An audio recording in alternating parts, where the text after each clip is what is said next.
Bonjour, que la paix de Jésus envahisse votre cœur en cet instant.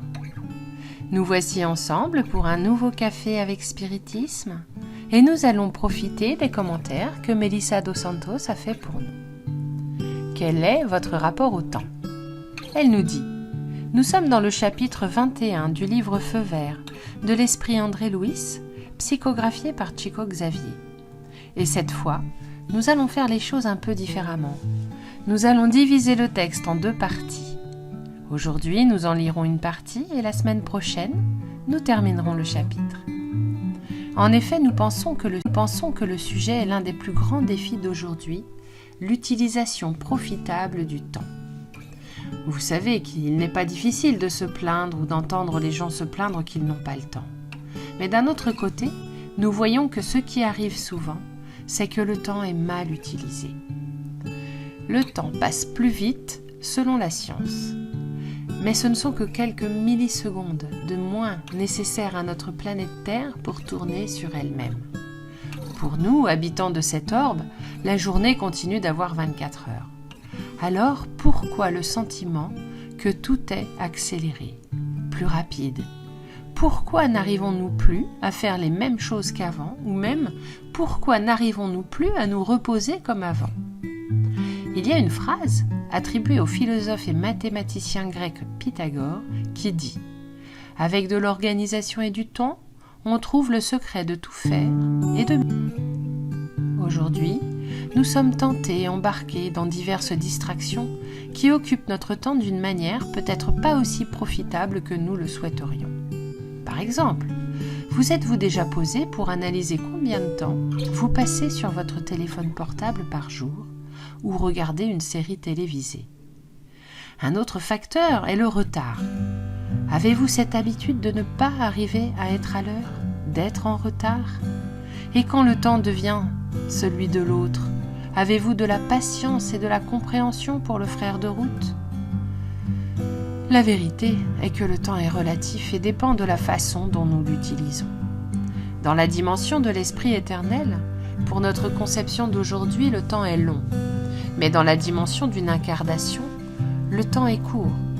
Peu importe combien de temps une personne aura vécu, 40, 50, 90, 100 ans.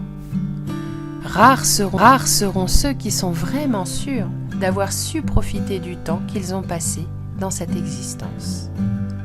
Comme base de nos réflexions, voyons la première partie du texte d'André Louis.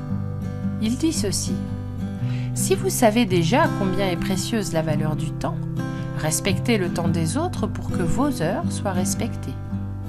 Souvenez-vous que si vous avez des engagements et des obligations basées sur le temps, il en va de même pour les autres.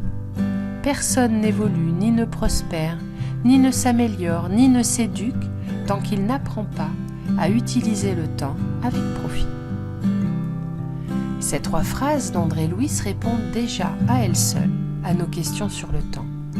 Le bienfaiteur précise que pour prospérer, évoluer, s'améliorer et s'éduquer, il faut savoir mettre le temps à profit. Jésus, notre maître, modèle et guide, a illustré ce qu'est mettre à profit le temps. Il a prêché la parole d'amour, mais il n'a pas oublié sa famille. Il a appris un métier avec son père, mais il ne s'est pas empêtré dans l'étoile de la cupidité. Il a guéri les malades, mais a respecté le temps de ceux qui ne voulaient pas être en bonne santé. Il a travaillé sans cesse pour le bien, mais il n'a pas renoncé à ses moments de repos productifs ni à ses amis. Dans le livre Justice divine, l'Esprit Emmanuel nous offre un texte intitulé « Face au temps » où il dit ainsi : « Contemple le monde dans lequel tu es retourné grâce à la réincarnation pour racheter le passé et construire l'avenir. Le soleil qui brille, le nuage qui passe, le vent qui ondule, la terre qui attend, l'arbre qui se dresse, la source qui coule, le fruit qui nourrit et la fleur qui parfume, utilise la richesse des heures pour servir. Mais à profit toi aussi les minutes pour faire de ton mieux. Tu as perdu de nobles aspirations, en proie à des désillusions écrasantes. Cependant, les espoirs renaissent dans les cœurs déchirés, tout comme les roses sur les ruines. Tu as perdu de précieux crédits dans les échecs passagers qui t'ont affligé sur le chemin. Cependant, le travail te donnera de multiples occasions pour de nouvelles conquêtes. Tu as perdu d'heureuses occasions de prospérité et de joie en raison des calomnies qui t'ont blessé, mais en cultivant la tolérance, tu effaceras les médisances, exigeant des niveaux plus élevés. Tu as perdu des membres aimés de ta famille qui t'ont laissé seul. Cependant, tu les retrouveras dès que tu parviendras à faire mûrir les fruits de la compréhension dans la sphère de ton âme. Tu as perdu des affections sublimes à la frontière de la mort. Cependant, tu les rejoindras tous un jour, quand tu sentiras ton esprit libéré dans les plans de la grande lumière.